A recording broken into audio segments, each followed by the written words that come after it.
Neste vídeo você vai entender como vai funcionar o regulamento da Copa do Mundo de 2026. Eu vou te explicar quais serão os critérios de desempate em caso de empate em pontos dentro de cada grupo e também a questão do terceiro colocado de cada chave, né? Como que vão se definir os 8 melhores terceiros colocados e como que é feita a distribuição para cada um estar em cada lado da chave, para enfrentar o primeiro do A, o primeiro do B, enfim. Eu vou te explicar direitinho, então já peço o seu like, já peço também para você se inscrever no canal Miguel Fortunato Futebol Internacional, esse canal que respira a Copa do Mundo, respira futebol de seleções.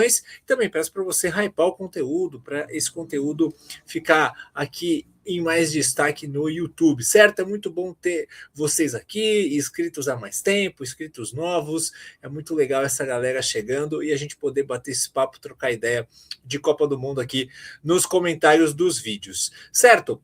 Vamos lá, a FIFA publicou o regulamento, né? Faltando 182 dias para a Copa do Mundo e agora a gente tem público, né? Tá em inglês, mas dá para vocês acompanharem no site da FIFA. E nesse regulamento ela colocou os seus principais pontos, né? O principal deles, para mim, que chama atenção, é esse do critério de desempate, que até a Copa de 2022 a gente tinha pontos, quem tinha mais pontos, aí empatando em pontos era saldo de gol, depois gols marcados. Na Copa do Mundo de Clubes isso mudou. E a gente lembra, né, por exemplo, do grupo do Botafogo, PSG e Atlético de Madrid, né, que na última rodada o Atlético de Madrid precisava golear o Botafogo, porque ele tomou 4-0 do PSG e o Botafogo tinha ganho de 1-0 do PSG, e aí o Atlético de Madrid estava -4, o PSG mais 3 e o Botafogo estava mais 1 nessa história, porque se descontava o último colocado, que era o Seattle, e só os 3 primeiros ali que contavam nesse tríplice empate de pontos. Aqui vai acontecer a mesma coisa. Então, se 2 ou mais seleções empatarem em pontos ao final das 3 rodadas, os pontos entre elas no confronto direto é que vão definir. Vamos supor, vai no grupo A, México, Coreia do Sul e África do Sul empatam em primeiro lugar com 4 pontos, vai um exemplo. O que vai definir é os confrontos entre elas, nos pontos, excluindo o último colocado, somando os pontos só do confronto entre elas, a gente vai poder fazer essa classificação. Manteve-se o empate, a gente vai para o saldo de gol no confronto entre essas equipes. Vai se pegar o saldo somando esses 2 jogos de cada um nesses confrontos. Persistiu o empate, gols marcados no confronto direto. Se persistir o empate nas 3 situações, se for tudo igual, aí a gente vai para o grupo inteiro. Aí pega-se todos os resultados do grupo e aí o saldo de gols das equipes nos 3 jogos, os gols marcados nos 3 jogos e, por fim, a pontuação de fair play. Nessa pontuação de fair play, que se conta os cartões, quanto maior a pontuação, melhor. E aí, a maior pontuação possível é 0. Por quê? Os pontos são negativos. Então, cada jogador que toma um cartão amarelo, a seleção vai ficar com -1 ponto nessa pontuação de fair play. Se for um cartão vermelho indireto, primeiro amarelo e depois segundo amarelo, aí a seleção perde 3 pontos nessa pontuação. Se for um cartão vermelho direto, são 4 pontos negativos, e se for cartão amarelo e depois um vermelho direto, se o jogador que tomou vermelho direto já tinha amarelo, são 5 pontos negativos, ok? Então, essa pontuação de fair play é muito importante, caso tudo esteja empatado, é o último recurso aí para se definir, e aí classificam-se os 2 primeiros de cada grupo, e aí os terceiros colocados, eles são separados num ranking de 1 a 12. São os 12 terceiros colocados, vão para um ranking separado para a gente definir os 8 primeiros, tá? E aí vamos explicar qual que é o critério da FIFA. Entre esses 12, vão se separar ali os 8 primeiros pelos seguintes critérios. Aí contando os 3 jogos dentro do grupo de todos, tá? São mais pontos dentro do grupo, então os Os 8 que tiverem mais pontos, eles vão. Se houver empate de pontos, ali entre, sei lá, o oitavo e o nono, o sétimo, o oitavo, o nono e o décimo, aí a gente vai para saldo de gols.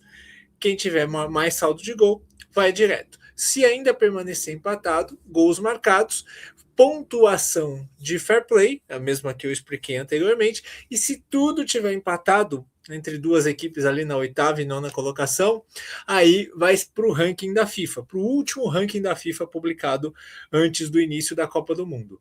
Então, se tiver tudo empatado, quem tiver na frente desse ranking da FIFA estará aí com a classificação assegurada, certo? Então, esse ranking aqui é muito importante explicar. Esse ranking é apenas para definir quais 8 terceiros colocados vão para o mata-mata, tá? Então, esse ranking é para classificar 8 terceiros colocados e eliminar 4 terceiros colocados. Ele não vai definir para onde vai cada um. Ele só define quais seguem e quais vão para casa. Para definir para onde vai cada um, a gente aciona aqui o anexo do regulamento da Copa do Mundo. É o seguinte, são 495 possibilidades de 8 terceiros colocados indo para cada grupo, tá? Então guarde isso aqui, que eu vou explicar direitinho para vocês, eu vou voltar nesse documento aqui. Vamos recapitular o vídeo anterior que eu mostrei os caminhos, para a gente lembrar. Aqui no cruzamento da Copa do Mundo, o primeiro do grupo A, ele enfrenta o terceiro de um desses grupos aqui, né? C, E, F, H, I. O primeiro do grupo L, que é o grupo da Inglaterra, enfrenta o de um desses grupos aqui, E, H, I, J ou K. O primeiro do grupo B, que é o do Canadá, enfrenta aqui, o terceiro de E, F, G, I ou J. Do K, o terceiro de D, E, I, J ou L. E aí tem os demais. Vamos complementar só para a gente lembrar de quais grupos são. A gente tem aqui os possíveis terceiros que enfrentam o primeiro do E, que é o grupo que está a Alemanha, do grupo I, que é o grupo que está a França, do grupo D dos Estados Unidos, do grupo G, que está a Bélgica, certo? Os outros grupos, os grupos C, F, H e J, enfrentam segundos colocados, não enfrentam terceiros. Então, são essas possibilidades para cada grupo. Dentro disso, a FIFA estabeleceu aqui uma tabela com 495 possibilidades para definir esses terceiros colocados. Então, assim, a cada possibilidade de 8 terceiros colocados de grupos, vai se fazer aí a alocação do terceiro colocado para cada equipe. Vamos lá, vamos entender melhor. Vamos pegar a possibilidade número 1. Nessa possibilidade número 1, a FIFA, ela classifica aqui, ela elimina os terceiros colocados de A, B, C e D. Então tá aqui, E, F, G, H, I, J, K, L. Tá? Os 8 terceiros colocados classificados. Se acontecer isso aqui, se forem esses os 8 classificados, o terceiro colocado do grupo E enfrenta o primeiro do A, o terceiro colocado do J enfrenta o primeiro do B, o terceiro colocado do grupo I enfrenta o primeiro do D, o terceiro do F enfrenta o primeiro do E, o terceiro do H enfrenta o primeiro do G, o terceiro do G enfrenta o primeiro do I, o terceiro do L enfrenta o primeiro do K e o terceiro do K enfrenta o primeiro do L. Vamos pegar uma aqui, uma aleatória, a 24 aqui, 24. O terceiro do C enfrenta o primeiro do A, o terceiro do G enfrenta o primeiro do B, o terceiro do J enfrenta o primeiro do D, e por aí vai, né? Do D enfrenta o primeiro do E, do H enfrenta o primeiro do G, e por aí vai. Essa é a ideia aqui, essa é a brincadeira. Se você quiser ter acesso a essa tabela completa, é só você acessar o regulamento da competição, que aí você pode ver todas essas possibilidades, né? Na semana que vem eu vou fazer o simulador da Copa do Mundo, aqui o meu simulador, e aí eu vou botar isso em prática. Eu vou classificar 8 aqui, terceiros colocados, e vou colocar, e já vai dar para vocês terem uma ideia, tá? Então é assim que se classificam os terceiros colocados para Copa do Mundo, né? E é isso, a questão de regulamento vão ter 2 pausas, né? 2 cooling breaks, um em cada tempo, entre 25 e 30 minutos.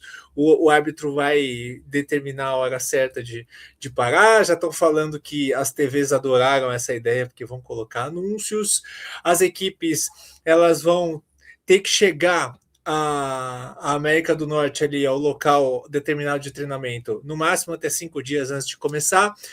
As convocações têm que ter no mínimo 23 e no máximo 26 jogadores. Antes vai ser entregue uma pré-lista de mínimo de 36, máximo de 55 jogadores. E uma novidade legal é que agora os 26 vão poder ficar no banco vão poder ficar entre titular e banco de reservas. Ou seja, não vai precisar ter mais corte de 3 jogadores, né, que nem tinha antes. Então, todos os jogadores convocados vão poder ficar no banco de reservas. E sobre a questão de corte e reposição, segue a mesma coisa das Copas anteriores. Você pode trocar um jogador lesionado por outro jogador, desde que ele esteja na pré-lista, isso está escrito no regulamento, o jogador tem que estar na pré-lista, e aí você pode repor até 24 horas antes do início da primeira partida da seleção na Copa do Mundo. Esses são os principais pontos do regulamento da competição. Então, entendeu o critério de classificação, semelhante ao da Copa do Mundo de Clubes, entendeu a questão dos terceiros colocados, deu para dar uma clareada. Se tiver mais alguma dúvida, se você gostou, se você não gostou, se acha que podia ser melhor, se você tiver mais algo a dizer sobre isso, diga aí nos comentários abaixo que eu vou respondendo, vou lendo, a gente vai bater nesse papo, certo? Não esqueça de deixar o like e curtir aqui o canal Miguel Fortunato Futebol Internacional. Grande abraço e até a próxima!